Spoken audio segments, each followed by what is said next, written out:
Hello guys, Charles here and welcome back to my channel and welcome to the first video of 2022. I hope you all had a wonderful 2021 and an end of year celebration, great Christmas and all that stuff, and you're feeling optimistic and positive about the new year. So on that note, I want to talk to you today a little bit about my personal practice routine for 2022. Now, a couple of disclaimers up front. This is just my thoughts. I can't give each of you a personalised practice routine because that's not the way the world works. We are all different, and my hope is that by me talking about what I'm going to be doing, you can be inspired and maybe have a few thoughts about what might be relevant for you. The second kind of disclaimer is this isn't really a practice routine. I don't really do routines. However, if that does work for you, I know some people are very, very good and very disciplined at doing exactly the same thing every single day. That's great. I think most people are probably more like me, where we kind of do little and often. However, I will kind of right at the end, I'll give a few pointers about practice routines specifically. However, take them with a pinch of salt because, like I say, it's never really worked for me. So the way I plan things out is really I just kind of have a think about what I would like to achieve in this next period of time. So it could be over a few months, it could be over the course of a year. For today, I'm kind of thinking a year ahead, but I'll probably do shorter term ones where I think a couple of months ahead as well, where I think what am I going to be focusing on primarily for this shorter period of time. I'm going to split this down into categories of things that I want to achieve, and there's going to be overlap between the categories, of course, but they're kind of just things where I can sit down each time and think I'm going to tackle that specific category today, or I'm going to pick this from that category and that from this category. I think this will make more sense as we go along, so let's dive straight into it. So for me, the first thing to consider would be some sort of warm-up idea, something that I can tackle every single day that I pick the instrument up. I'm not really too concerned with technique specifically nowadays. If you've seen me playing recently, you know I've got a good level of technique. I'm certainly no virtuoso, but that's not really a priority for me. I'd love to have great chops, obviously, but it's not something that I would rather work on than the things I'll discuss today. However, just keeping my right hand going is quite important to me. I've always been quite a confident picker, so I'd like to keep that up. Therefore, I'm going to have a little picking routine that I do every single time I pick the instrument up as a warm-up. I'll go into this in more detail in a future video, but it's basically just a slightly more sophisticated version of the odd even picking idea I've discussed several times before. If you don't know about that approach, then check it out up here. For me though, I'm going to be worrying more about developing vocabulary and musical phrases, and those are going to be my vehicle for developing technique. So I'm not really going to worry about having too much technique specific focus in my 2022 practice routine. So I'll split this down into categories, like I say, the first of which is rhythm. So this is very often overlooked, and it's certainly something I've overlooked in the past, and therefore I want to really make it a focus of my 2022 work, which is to really develop, first of all, develop my rhythmic vocabulary. So rather than worrying too much about when I'm learning a solo or something about getting every single note right, I'm going to be trying to focus more on what was happening rhythmically, what was happening in the bigger picture, the context of the solo, rather than the exact notes, what scale it was and all that stuff. And to try and get some cool, nice, probably syncopated ideas, some nice maybe polyrhythm stuff going on this year, that would be cool as well. But to start to develop a specific rhythmic vocabulary as well as a melodic vocabulary. Now, in order to do that, there's a couple of resources I'm going to be using. The main one is the Mike Longo rhythm course. Mike Longo's Rhythm Pile, again, that's something I'll talk about in a future video. That's going to be a big focus for me. And also Mike's ideas about what I kind of have been calling dizzy time in recent videos, but this idea of how swing really exists and how swing really happens, and focusing more on that as a foundational layer for my playing, really nailing down my swing, to put it in simpler terms. And then finally, of course, the Hal Galper Forward Motion book as well, continuing my study of that and just really trying to develop my overall sense of rhythm and time. Next up is harmony. So harmony's really kind of become my main passion. The rhythm stuff I realise is important, and I am certainly passionate and excited about the rhythm stuff, but the harmony's the stuff that really gets me going. And recently I've been listening to a lot of kind of early Hollywood orchestrations, kind of Judy Garland films, listening to Charlie and the Chocolate Factory, those sort of things. These wonderful orchestrations which have got all of this kind of, a lot of the sixth diminished stuff in there, but these beautiful moving harmonies. It's not just static chords, and that's something I'm trying to focus on transcribing and getting some of that harmonic vocabulary into my playing as well. As well as that, I've been listening to the original versions of standards. Some standards, as you know, come from films. Listening to the very original versions and trying to understand what was going on harmonically, that's something that was recommended by Mike Marino, and he certainly knows his stuff, so I'm going to continue transcribing harmonic ideas from those beautiful string arrangements and brass arrangements in particular. They really catch my ear. The thing I find nowadays is that I used to think a full orchestra is really difficult to transcribe because there's so much going on. Nowadays, actually, I find it very easy to transcribe what's going on orchestrally because the colours are so different. You can really hear what the brass are doing, and you can really hear what the winds are doing. You can really hear what the strings are doing and how it all interweaves. You can really hear the movement, to sum it up. When someone's playing like a beautiful cluster on a piano or on a guitar, it sounds great, but it can be really hard to kind of separate the notes they're playing and figure out exactly what they're doing. It just kind of becomes a homogeneous chord.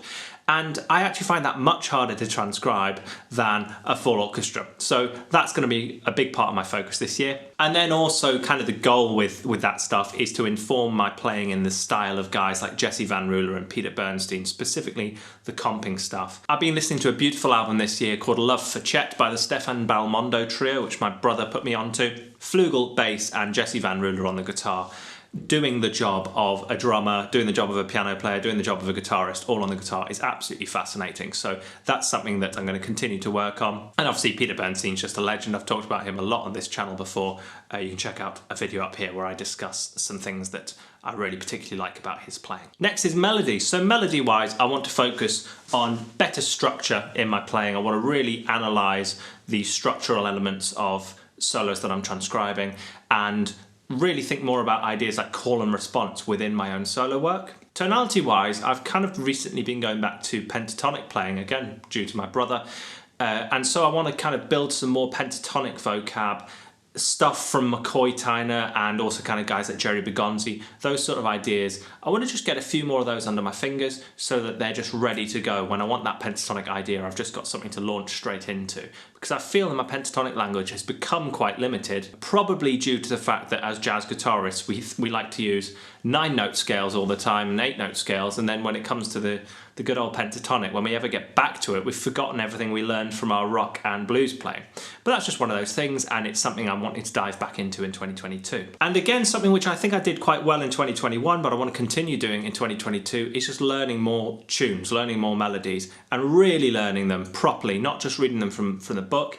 I've been doing a bit of playing with some of the kind of secondary school and high school kids that I work with. Been doing a few smaller ensemble things and just working through standards with them, and that's been really beneficial for me as well as it has for them, I hope. And so it's kind of given me an incentive to just keep learning more tunes, and I've been really benefiting from that this past year, so I'm going to try and keep that momentum going in 2022 and just learning loads of songs. It's recommended by everyone under the sun, so I'm going to try and keep that going myself. Next up is outside playing. Obviously this is something I talk about a lot on the channel, and it's something that you guys like to hear about. It's something I'm very interested in constantly, and I think I just want to continue what I'm doing. I kind of feel I'm on the right path with my outside playing. A few things in particular. The first is I want to continue developing my chromatic cells approach, something again I've talked about in previous videos. You can check those out up here. And I kind of really feel that's really works for me, that it just makes sense to me. It's an idea I kind of came up with on my own, and therefore it kind of feels natural to me.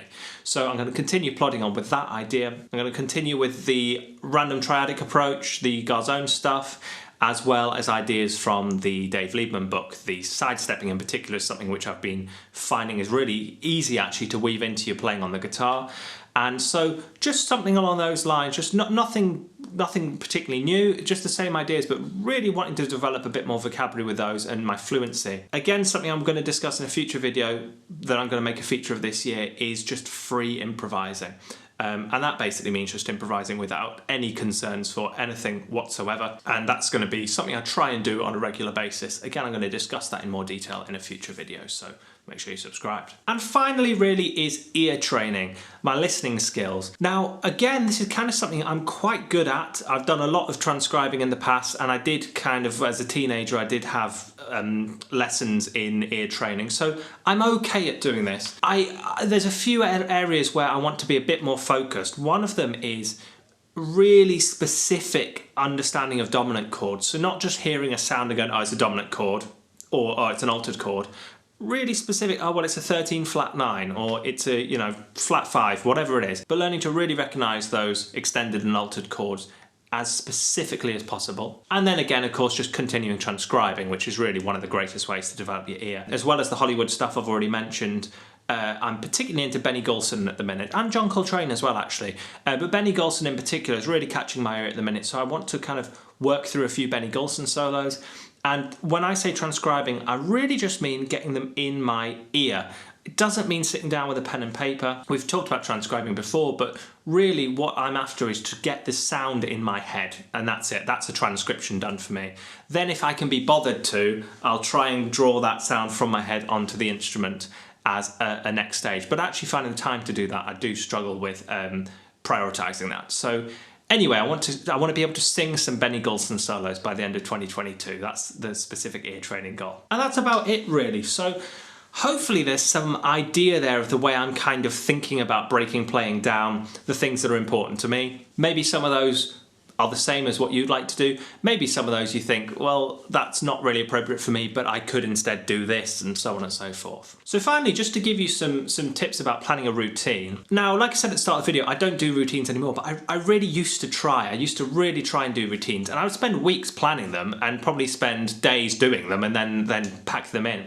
But a couple of tips on routines that hopefully might be of use to you. The first is don't over-plan. This just leads to disappointment and burnout, and then those ideas which you were planning on working on, which could have been great, you kind of become disheartened with them and maybe you don't revisit them for a couple of months.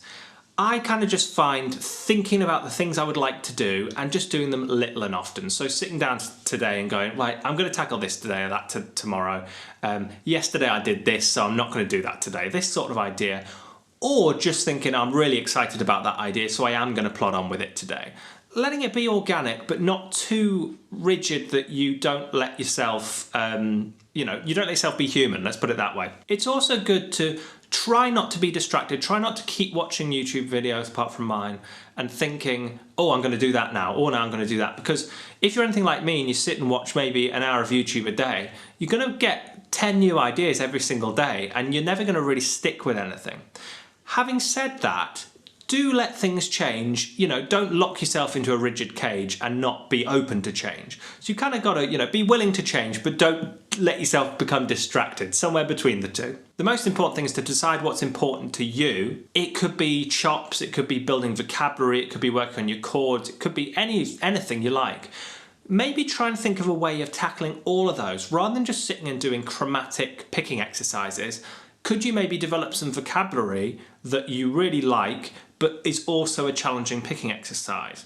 Maybe working on a fingerstyle arrangement where you are adding in some picking patterns in the middle and working on some harmony stuff, It doesn't matter what it is, but try and kill two birds with one stone, so to speak. And finally, it's supposed to be fun. It's not going to happen. You're not going to stick with it. You're not going to make any progress if you're just pulling teeth. It's not going to happen. You have to enjoy this process.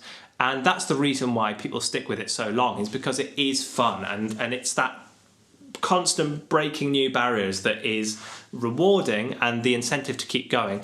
But just picking up your instrument and having fun should be the most important thing. I've been playing for probably close to 20 years, I don't know, guitar, a long time.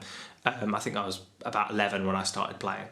And so to keep playing for that long, that's a long time to really focus on something. There's got to be more than just, oh, I want to learn this scale. It's got to be, you've got to have a deeper connection with it. You've got to have this passion and joy for the instrument. And that's what keeps me going anyway. So I really hope there were some useful thoughts for you there.